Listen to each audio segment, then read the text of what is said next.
출애굽기 18장 17절부터 19절까지 본문으로 읽겠습니다. 모세의 장인이 그에게 말하기를 그대가 행하는 것이 좋지 못하도다. 그대와 함께한 이 백성이 둘 다 분명히 피곤하리니 이는 이 일이 그대에게 너무 과중하여서 그대가 혼자서는 그 일을 할 수 없습니다. 이제 내 음성에 경청하라. 내가 그대에게 조언하리니 하나님께서 그대와 함께 계시리로다.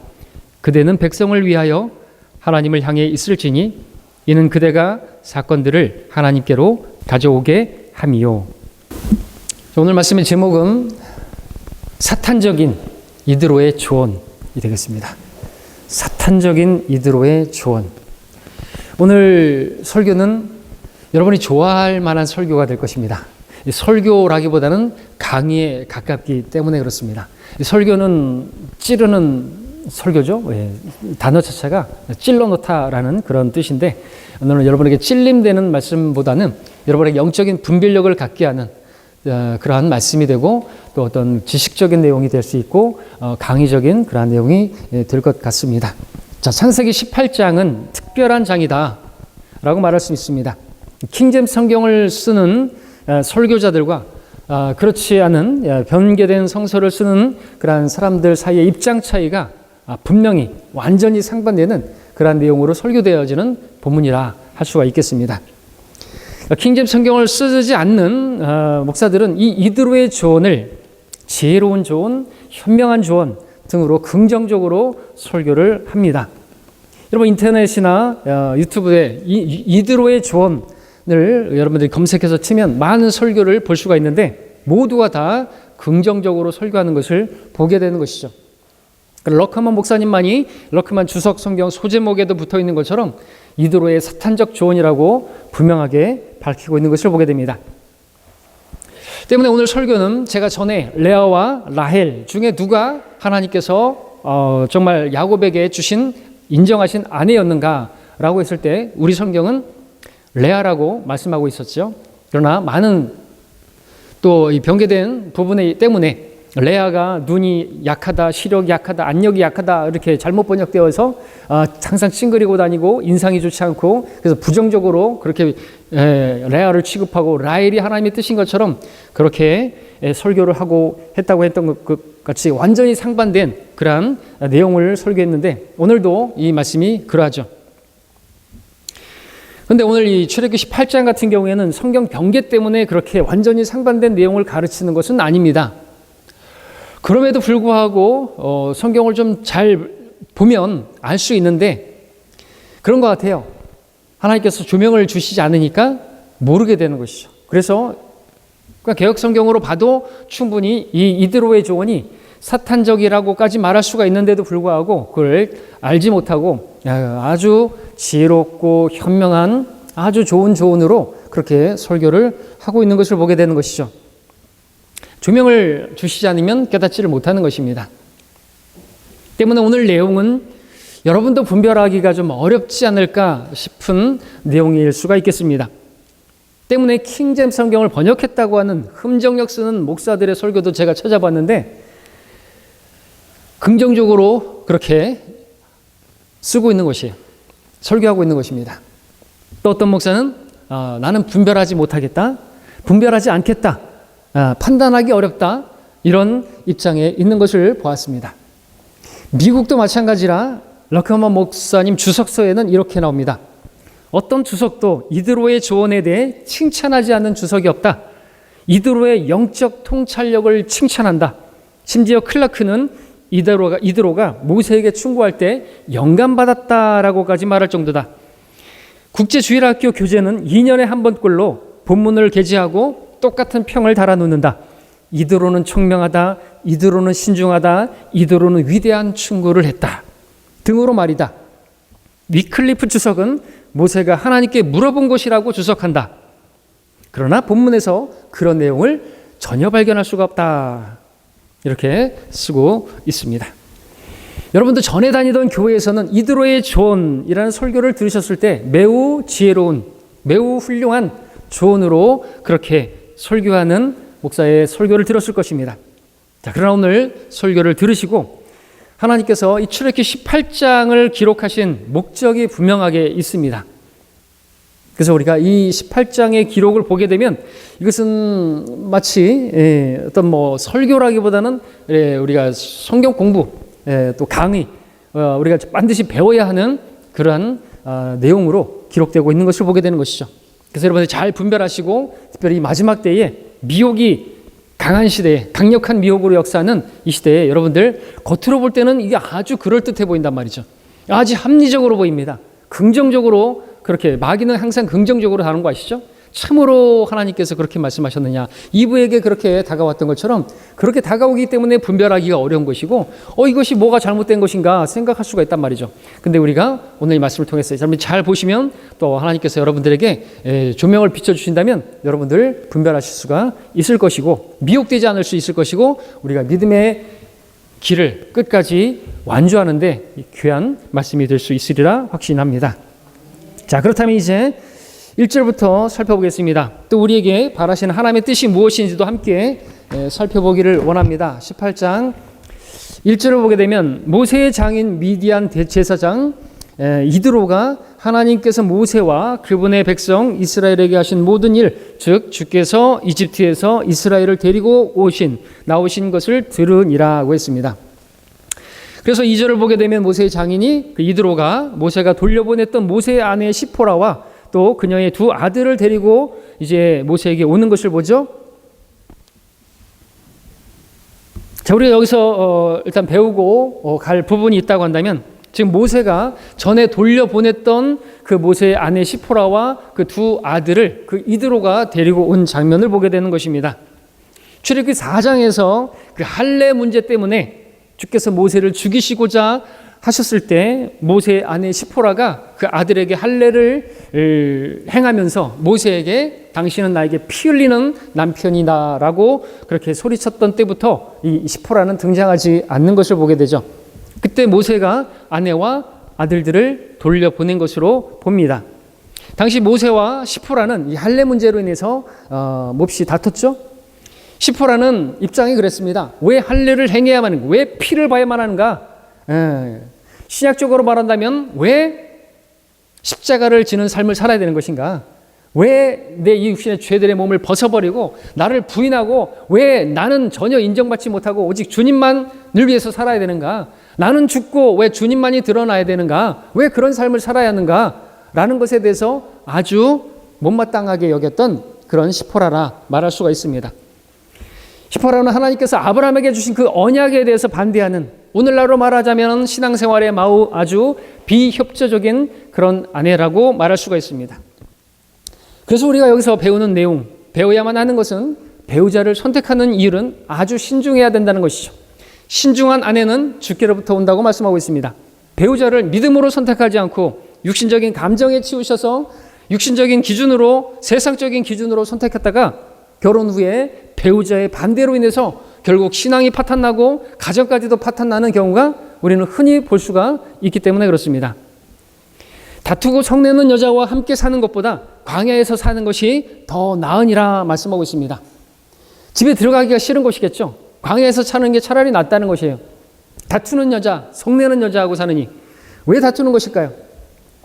두 사람이 동의하지 않고 함께 걸을 수 있겠느냐 말하고 있습니다. 그래서 우리는 잘 배워야 되는 것이죠. 우리 젊은이들은 잘 배워야 하는 것입니다. 자, 7절에서 우리 또 보게 되면 모세는 이드로와 반갑게 만나가는 것을 보게 됩니다. 입 맞추고 그리고 장막 안으로 들어가는 것을 보게 됩니다. 눈으로만 보시면, 그리고 8절에서 모세가 이제 간증을 합니다. 읽어보면 모세가 그의 장인에게 주께서 이스라엘을 위하여 파라오와 이집트인들에게 하신 모든 일과 길에서 그들이 당한 모든 고난과 주께서 어떻게 그들을 구해내셨는가를 이야기하니라고 했습니다. 주님께서 이스라엘을 위해서 무엇을 하셨는 것인가? 주께서 파라오와 이집트인들에게 행했던 그 모든 일들을 간증했던 것이죠. 이집트에 있었던 10가지 재앙, 하나님께서 심판하신 그 이집트의 신들, 홍해가 갈라진 일, 이집트인들이 어떻게 물속에 다 사장되었는지 간증했습니다. 그리고 길에서 자기들에게 임했던 그 모든 고난에 대해서도 이야기했던 것이죠. 마라의 쓴물을 만났던 그 일, 마실 물이 없었던 일, 먹을 것이 없었던 일, 아말렉이 공격했던 왔던 일, 다 이야기를 했던 것이죠. 그리고 그 모든 고난 중에 하나님께서 자기들을 어떻게 건져내셨는지를 간증했습니다. 마라에서 나무를 던졌더니 쓴물이 단물이 되었고, 메추라기 만나 그것으로 먹게 된 일, 반석에서 치니까 물이 나온 일, 기도의 손을 통해서 아말렉을 이긴 일에 대해서 다 그렇게 간증을 한 것이죠. 이렇게 모세는 이드로에게 하나님께서 행하신 그 일을 간증했던 것입니다. 우리가 나눠야 할 간증도 이것이죠. 하나님께서 나를 위해서 무엇을 하셨는가를 간증하고, 하나님께만 영광을 돌려드리고 하나님께만 기쁨이 되고, 그리고 우리 성도들에게 어떤 영적인 유익을 끼치는, 내가 드러나면 안 되고요, 주님만을 높여드리는 간증이 진짜 간증인 것이죠. 구원 간증이다 그러면 나 같은 죄인을 어떻게 나를 찾아오시고 나를 구원하셨는가, 그것을 간증하는 것이고, 나의 기도에 어떻게 응답해 주셨는 것인가, 그런 것들을 간증하면서 우리는 주님만을 드러내야 되는 것입니다. 주님께서 나를 위해서 행하신 그것을 나타내는 것이 간증이기 때문에 그렇습니다. 이와 같은 간증이 우리 교회 내에서 풍성하게 나오기를 원합니다. 9절을 눈으로 보시게 되면 모세의 간증을 들었던 이드로는 주께서 행하신 그 모든 선하심으로 인해서 기뻐했습니다. 10절과 같이 주를 송축했습니다. 11절과 같이 주님을 알게 된 것에 대해서 아주 훌륭하게 반응을 했습니다. 이드로의 반응은 아주 바람직한 반응이었습니다. 우리도 누군가의 간증을 들었을 때 이드로처럼 이렇게 반응을 해야 하죠. 속으로 시기하거나 비판하거나 쓴뿌리를 가지면 안 되겠죠. 주께서 행하신 일을 들으면서 참으로 함께 기뻐하고 또 주님을 찬양하고 감사드려야 되는데, 속으로는 잘났어. 그래서 자기가 나보다 더 영적이라는 거야? 이런 생각을 가지면서 시험에 들거나 쓴뿌리를 가지거나 그럴 수 있다는 것입니다. 그래서는 안 되는 것입니다. 우리는 한 몸이기 때문에 한 지체가 기뻐하면 우리는 같이 기뻐해야 되는 것이고, 한 지체가 힘들어하면 같이 힘들어해야 하고, 한 지체가 감사하면 우리도 같이 감사해야만 하는 것입니다. 자, 우리 교회 안에 모세와 같은 간증이 풍성하기를, 그리고 그러한 간증을 들었을 때 이드로와 같은 그러한 아름다운 합당한 반응이 풍성하기를 바랍니다. 자, 이제 우리가 분별해야만 하는 문제의 장을 만나게 되는데, 13절부터 16절까지를 우리가 함께 읽어보겠습니다. 다음 날이 되어 모세가 백성을 재판하려고 앉았고, 백성은 아침부터 저녁까지 모세 곁에 서 있더라. 모세의 장인이 모세가 백성에게 행한 모든 일을 보고 말하기를, 그대가 백성에게 행한 이 일이 무엇인가? 어찌하여 그대 혼자만 앉아 있고 모든 백성은 아침부터 저녁까지 그대 곁에 서 있는가? 하니 모세가 그 장인에게 말하기를, 이는 백성이 하나님께 물으려고 내게 오기 때문이니이다. 그들이 일 있으면 내게로 오나니 내가 이 편과 저 편 사이에 판단을 내려 하나님의 규례들과 법도들을 알게 하나이다 하더라고 했습니다. 자, 다음 날 모세가 이제 일상의 일을 시작합니다. 재판을 하는 자리에 앉아 있습니다. 백성들은 아침부터 저녁까지 줄을 서서 모세를 기다리고 있습니다. 이 모습을 보니까 참으로 이거는 불합리해 보이는, 그가 보기에 아주 안 좋아 보이는 그러한 이드로의 판단과, 그리고 이드로가 조언하는 내용을 이제 보게 되는데, 그것이 우리가 읽었던 17절부터 이제 20절까지 말씀을 우리가 보게 되는 것이죠. 20절만 읽으면 17절부터 19절까지는 읽었습니다. 그대는 그들에게 율례들과 법도들을 가르치고 그들이 반드시 걸어야 할 길과 그들이 반드시 행해야 할 일들을 그들에게 보여야 하리라. 자, 17절부터 20절까지의 내용을 이렇게 보게 되면 이드로는 모세가 하는 그 일의 방식이 좋지 못하다고 조언을 했죠. 그대가 행하는 것이 좋지 못하도다라고 17절에서 말했고요. 그런 식으로 하면은 백성들이 분명히, 그리고 사회인 자네도 분명히 지칠 것이고 백성들도 지칠 것이고, 그리고 모세가 자네가 혼자 이 일을 감당하는 건 너무 막중한 일이고 너무나 이건 피곤한 일이고 서로 윈윈할 수 있는 방법을 알려주겠다 하면서 제안을 하는 것입니다. 21절부터 23절까지 또 그 조언을 한번 보겠습니다.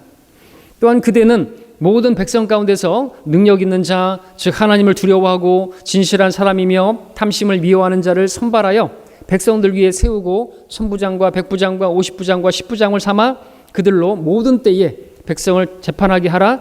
큰 일은 다 그대에게로 가져오게 하고 작은 일들은 다 그들로 재판하게 하면 그들이 그대와 더불어 그 짐을 져 그대에게는 보다 쉬워지리라.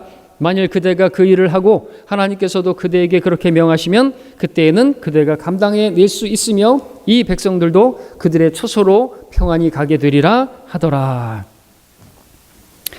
자, 그리고 24절에서 이제 모세가 이드로의 조언을 경청하게 되는 것을 보게 되죠. 그가 말한 대로 행하게 되는 것을 보게 됩니다. 25절처럼 천부장과 백부장과 50부장과 10부장을 세워서, 그리고 26절처럼 어려운 사건은 모세가, 작은 사건들은 그들이 재판을 하게 되고요. 마지막으로 27절에서는 모세가 그의 장인을 떠나보내니 그가 자기 길로 가서 자기 땅으로 들어가는 기록을 보게 됩니다. 자, 보시니까 어떻습니까? 이드로의 조언이 과연 정말 하나님께서 하시는 조언 같습니까? 아니면 사탄이 조언하는 것 같습니까? 자, 먼저 이드로의 조언이 긍정적이다, 하나님의 조언이다, 영감받은 조언이다 라고 말하는 목사들의 근거가 무엇인지 말씀을 드려보면, 근거는 이렇습니다. 이 당시에 이스라엘 백성들이 200만 이상인데 300만도 될 수 있는 그 정도의 규모인데 그 많은 사람들이 가져오는 사건을 모세가 혼자서 처리한다는 것은 사실상 불가능한 일이다라는 것이죠. 그 중에 비슷한 문제를 가지고 오는 백성들도 있을 것이고 그러한 사건들이 반복되는 내용들도 많았을 것이고, 한 사람당 5분씩 그렇게 상담을 해도 1시간에 12명, 밥 안 먹고 10시간을 하루에 상담한다고 한다면 120명, 그런 식으로 상담을 하는 것이 가능한 것인가? 언제 그들을 다 그렇게 재판할 것인가? 그러므로 이드로의 좋은 대로 하는 것이 현실적이고, 모세가 지금 하는 것은 아주 현실적으로 불가능한 것이고, 그리고 중요한 것은 신약에서도 이와 같은 것을 말하고 있지 않느냐. 이드로가 말한 것처럼 신약에 보니까 사도행전에서 사도들의 짐을 덜기 위해서 7지사가 선임된 것을 보지 않느냐. 사도 바울도 신실한 사람들에게 말씀을 가르쳐서 그들이 또 다른 사람들을 가르칠 수 있도록 하라고 그렇게 말하고 있지 않느냐. 그런 내용이라는 것이죠. 그래서 이드로의 조언은 신약으로 봐도 매치가 되고 잘 어울리는 그런 하나님의 조언으로 말을 한다라는 것입니다. 자, 그렇다면 이제 이드로의 조언이 왜 사탄적이라고까지 말하는 것인가에 대해서 들어보겠습니다. 자, 먼저 이드로는 미디안의 제사장이었습니다. 자, 미디안은 아브라함의 첩을 통해서 낳은 아들이죠. 미디안은 아브라함이 여종을 통해서 낳은 이스마엘과 마찬가지로 그 함께 동쪽으로 보내졌습니다. 자, 중요한 것은 미디안의 제사장이라고 해서 조언을 들을 수도 있는 것 아니냐. 아브라함의 조상의 첩이라고 할지라도 아들인데, 그러나 여러분들 후에 보면 미디안 후손이 이스라엘 백성들에게 적이 되어서 이스라엘이 계속해서 공격당하는 것을 우리가 재판관계에서 보게 되는 것이죠. 얼마나 좋지 않습니다. 이드로가 좋은 그런 간증을 듣고 좋게 화답하고 하나님을 송축한 것 같은데 그가 미디안으로 다시 돌아간 것을 보게 되죠. 함께 같이 하지 않고 돌아간 것을 보게 됩니다. 가서 어떻게 했을까요? 하나님을 잘 섬겼다고 한다면 그 후손들이 왜 이스라엘에게 적이 되어서 그렇게 공격하는 것일까요?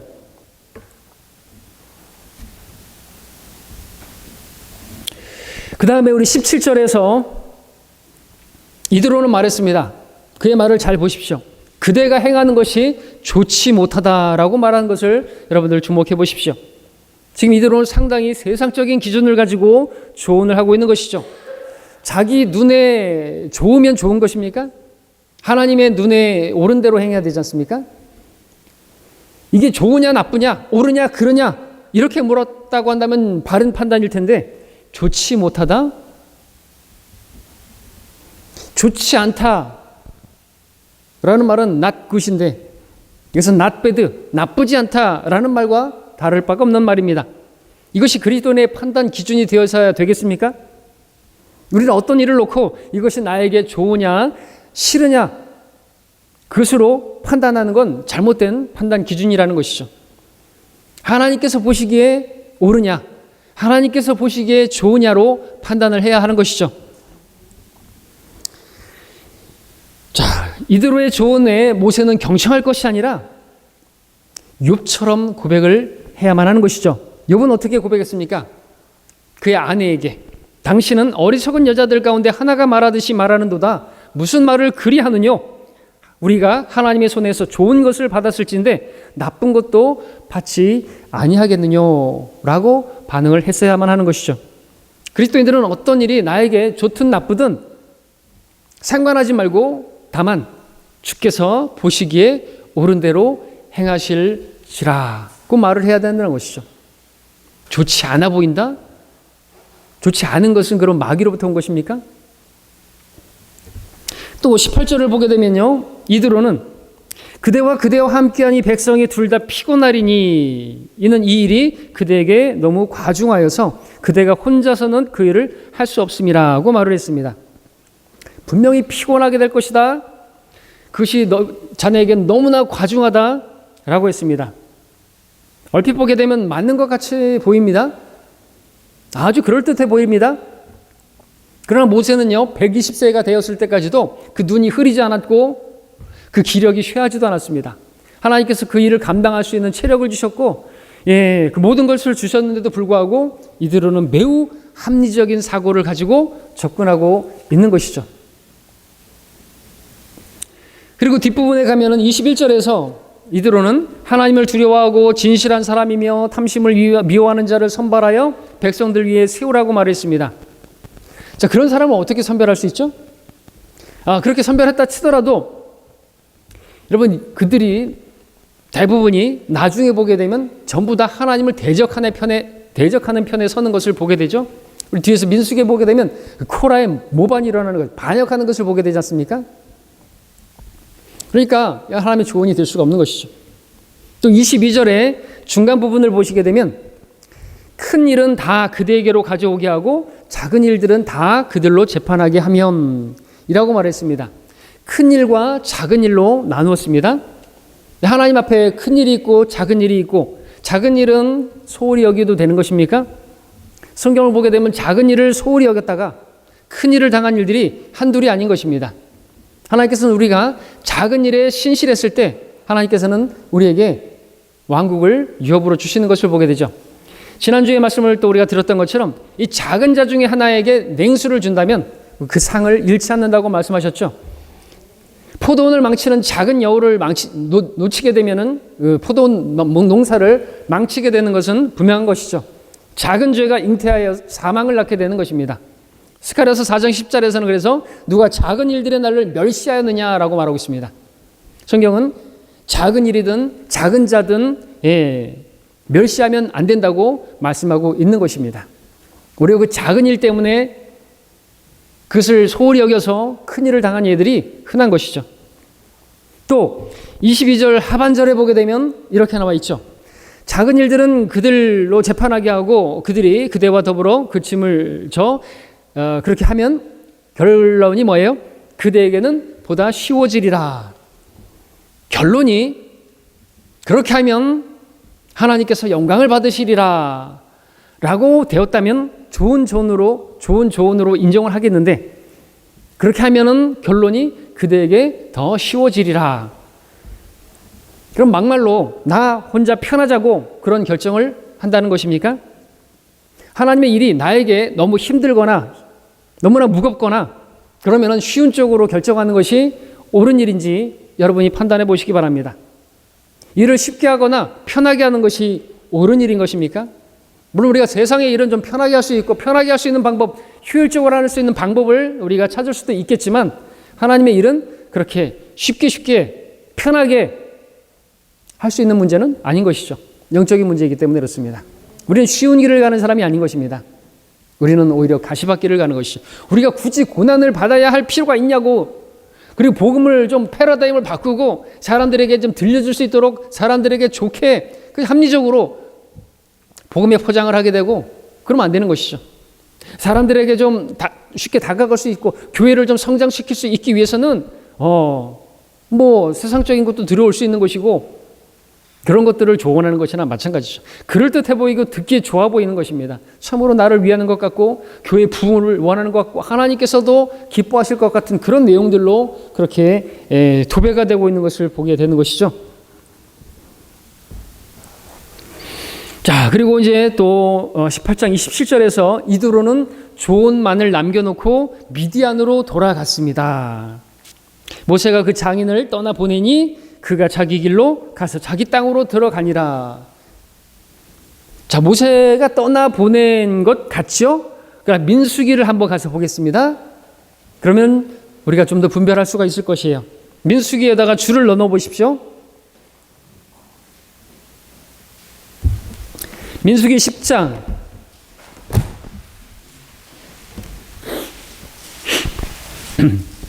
29절. 여러분 주석서에 여기 보게 되면은 주석 성경에 보면 이드로가 이스라엘의 합류라고 돼 있죠. 바로 이때가 18장에 들어가야 될 장인 거예요. 중요합니다. 이 부분도 이따가 말씀드릴게요. 민수기 10장 29절로 30절까지를 일단 보면 모세의 장인 미디안인 라구엘의 아들 호밥에게 모세가 말하기를 우리가 주께서 내가 너희에게 주리라고 말씀하셨던 그곳으로 이동하고 있으니 우리와 동행하소서. 우리가 당신을 선대하리이다. 이는 주께서 이스라엘에 관하여 좋은 것을 말씀하셨음이니이다 하니 그가 모세에게 말하기를 나는 가지 아니하고 내 고향 내 친족에게로 떠나리라고 하더라 그랬습니다. 모세가 분별력이 또 없었던 게 31절까지 보면 모세가 말하기를 내가 당신에게 청하노니 우리를 떠나지 마소서. 당신은 우리가 광야에서 어떻게 진을 칠 것을 아나니 당신은 우리의 눈이 되리이다 라고 말을 하는 것을 보게 됩니다. 눈이 된다고요? 이드로가? 근데 33절부터 이렇게 보게 되면 언약궤가 그들 앞에 가면서 눈이 되는 것을 보게 되죠. 하나님께서 그들을 구름기둥과 불기둥으로 인도하시고 언약궤로 인도하시고 완전히 그냥 눈이 되어서 가고 계시는데 지금 모세가 분별력이 상당히 없는 것입니다. 그래서 이드로의 조언을 들어버렸던 것이죠. 근데 아주 위험한 조언인데 뭐 위험하다고까지 말할 수는 없을지도 모르겠습니다. 근데 이제 결론적으로 보게 되면요, 하나님께서 이드로의 조언을 무효화시켜 버립니다. 자, 우리가 여기서 이제 가지 말라고 붙잡았는데도 불구하고 이드로는 자기 고장으로 미디안으로 간 것이죠. 가서 잘 하나님을 섬겼다고 한다면 하나님이 알았는데, 여러분 이 아까 그 간증을 듣고 이드로가 고백했던 그 고백은요, 느부갓네살도 고백했던 것이고요,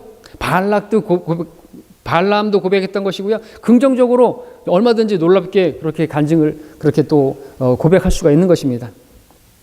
자, 다시 우리 여기 줄러 놓으시고 민수기에 18장 18절에서는 찾지 않아도 되겠습니다. 그대가 혼자서는 그 일을 할 수 없음이라고 그렇게 이드로가 조언했죠. 혼자 하는 것이 너무나 막중하다. 이드로가 이 사실을 알기 전에 하나님께서 알지 못하셨겠습니까? 민수기 보겠습니다. 11장 보겠습니다. 11장 14절을 보시면 모세가 이렇게 고백합니다. 나는 이 모든 백성을 혼자서 감당할 수 없나이다. 이는 그것이 내게 너무 막중하기 때문이니이다. 이스라엘 자손이 시내산을 떠나려고 할 때 모세는 백성을 혼자 감당하는 것이 너무 막중하다고 고백을 했습니다. 근데 10장에서는 이드로가 와가지고 조언을 했어요. 100부장, 10부장, 50부장, 1000부장 세워가지고 그들에게 맡기라고. 근데 지금 혼자네요. 16절도 보겠습니다. 17절을 보십시오. 16절, 17절. 주께서 모세에게 말씀하시기를 이스라엘의 장로 70명, 즉 네가 알기로 백성의 장로되고 그들을 지도하는 관원들을 네게로 모아 회중의 성막으로 불러서 그들로 너와 함께 거기에 서게 하라. 그리하면 내가 내려와서 거기에서 너와 말할 것이며 또한 내가 내 위에 있는 영을 취하여 그들 위에도 주어서 그들도 너와 함께 백성의 짐을 질 것이니 그리하면 너 홀로 그것을 지지 아니하리라. 자, 보시면 하나님께서 모세에게 이스라엘의 장로들 중에서 70명을 뽑아 회중의 성막 앞에 서게 하라고 하셨습니다. 하나님께서 그들에게도 하나님의 영을 주셔서 모세 혼자서 그것을 감당하지 않게 하시겠다고 말씀을 하셨습니다. 무엇을 보셨습니까? 눈치채셨습니까? 이드로가 했던 조언을 하나님께서 갖다 버리신 거예요. 무효화된 것이죠. 하나님은 그리고 7으로 일하시죠. 70. 하나님은 7진법을 쓰시죠. 10은 이방인의 수죠. 1000부장, 100부장, 50부장, 10부장 이렇게 세우는 것은 천부장망부당한 일인 것이에요. 마지막으로 이제 아직까지도 좀 분별이 어려우시다 라고 하신다면 이건 결정판이 되겠습니다. 이드로의 조언이 왜 사탄적이라고까지 말할 수 있는 것인가 하면 출애굽기가 18장이 삽입된 장이기 때문이다 라고 말할 수가 있습니다. 연대기 순으로 본다면 출애굽기 18장은요 19장 사건이 한참 지난 뒤에서야 나와야 하는 장이 18장이에요. 우리 아까 민수기 10장을 봤잖아요. 거기에 나온 거예요. 여러분 이 출애굽기 18장으로 다시 돌아가 보십시오. 출애굽기 19장을 보시면요 19장 1절을 보게 되면 이스라엘 자손이 이집트 땅에서 나온 지 셋째 달이 되는 그날 그들이 시내 광야에 이르렀으니라고 말을 하고 있습니다. 그러니까 19장 1절 전에는 아직 시내 광야에 들어가지 않은 것이에요.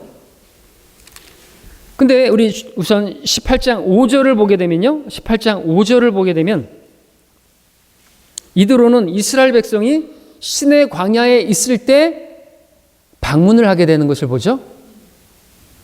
18장 5절에 모세의 장인 이드로가 모세의 아들들과 모세의 아내와 함께 광야에 이르러 모세에게 오니 그것은 모세가 하나님의 산에다 진을 친 곳이더라 기록하고 있습니다. 자, 5절에서 지금 이드로가 모세의 아내와 아들들을 데리고 광야에 왔는데 그 광야는 모세가 하나님의 산에다가 진을 친 곳이라고 되어 있습니다. 그러므로 이 광야는 신의 광야고 여기 하나님의 산은 신의 산인 것이죠. 근데 19장 1절에서 아까 봤던 것처럼 이스라엘 자손이 이집트 땅에서 나온 지 셋째 달이 되는 그날 그들이 신의 광야에 이르렀다고 말을 하고 있습니다. 2절에서는 그들이 르피딤을 떠나 신의 광야에 와서 그 광야에다가 장막을 치고 거기서 이스라엘이 그 산 앞에 진을 이루니라. 그 산이 뭐예요? 하나님의 산, 호렙산, 신의 산이죠. 근데 그곳에서 이제 올라가서 신의 산에서 십계명을 받는 것이 창세기 20장에 나오는 것이고요. 그렇기 때문에 이드로의 사탄적 조언이 나오는 18장은 신의 광야에 도착한 지 한참 뒤에 나온 이드로의 조언이다라는 것이 나오는 것입니다. 그렇다면 왜 그 한참 뒤에 사건이 나오는 이 18장을 하나님께서 19장 뒤에 20장 한참 뒤에 광야에 그 도착해서 한참 뒤에 나온 이 사건을 이드로가 와서 조언한 이야기를 왜 19장 앞으로 17장 뒤에다가 거기다가 누가 넣었을까요? 하나님께서 넣으신 것이죠. 의도적으로 목적을 가지시고. 그러면 17장에는 어떤 사건이 있었던 것입니까? 아말렉과의 전쟁에서 승리한 사건이 있었죠. 여호와 니시, 승리하시는 하나님의 역사가 있었죠. 영적인 분별력을 가지신 분들은 이쯤에서 눈치를 채셨겠죠? 사탄은 항상 승리 뒤에 교묘하게 접근한다는 것을 보여주시기 위해서 하나님께서는 일부러 18장을 그 뒤 19장 뒤에 한참 뒤의 사건을 17장 뒤로 바로 뒤로 가지고 오고 18장을 거기다가 이드로의 사건을 조언을 기록하였다라는 것입니다. 이와 같은 일, 승리 뒤에 마귀가 찾아오는 것. 그리고 또 아말렉과의 전쟁에서 모세가 팔을 들고 이길 때까지 계속해서 손을 들고 얼마나 피곤했을까요? 피곤하고 지쳐있을 때 마치 아말렉이 쳐들어오는 것처럼 그렇게 또 피곤하고 지쳐있을 때 누군가가 다가오는데 바로 이드로가 찾아온다라는 것이죠. 때문에 하나님께서 그것을 보여주시기 위해서 17장 사건, 여호와 니시 사건 뒤에다가 이 18장을 넣어놨다라는 것입니다. 사탄의 역사, 바로 이드로의 그럴듯한 합리적이고 편리주의적이고 아주 긍정적인 조언을 18장 여기다가 넣어 놓으신 것이죠. 때문에 우리가 이렇게 분별력을 가지고 본다면 하나님께서 분명하게 우리에게 보여주시기 위해서 이드로의 조언은 사탄적이다라는 것을 판별할 수 있도록 분별하라고 이렇게 기록해 놓으시고 있는 것을 보게 되는 것이죠. 자, 우리는 18장을 통해서 사탄적인 이드로의 조언이라는 제목으로 말씀을 보았습니다. 이드로의 조언이 사탄적이다라는 것을 판단해 보았습니다. 왜 판단해 보았냐 하면 하나님께서 그것을 우리가 판단하기를 원하셔서 판단하라고 기록하셨기 때문에 그것도 19장 뒤에 와야 될 그 기록을 18장에다가 기록함으로써 그렇게까지 하시면서 기록해 놓으셨다는 것이죠. 이것이 없어도 될 것 같은데 이 기록을 여기다가 넣으신 것은 우리가 영적인 분별력을 가져야 한다는 것을, 분별력을 위해서 기록하셨기 때문에 우리가 판단을 한 것입니다. 잊지 마십시오. 그러므로 여러분들 아말렉과의 전쟁에서 승리했다고 한다면, 여러분의 어떤 육신의 어떤 그 문제에서 승리했다고 한다면 여러분들 섰다고 생각하면 넘어지지 않도록 주의하시기 바랍니다. 정신을 차리고 깨어 있으시길 바랍니다. 그리고 여러분들이 하나님께서 행하신 어떤 일을 경험했을 때, 놀랍게 그것을 간증했을 때 바로 뒤에 마귀가 찾아온다는 사실도 기억하시길 바랍니다.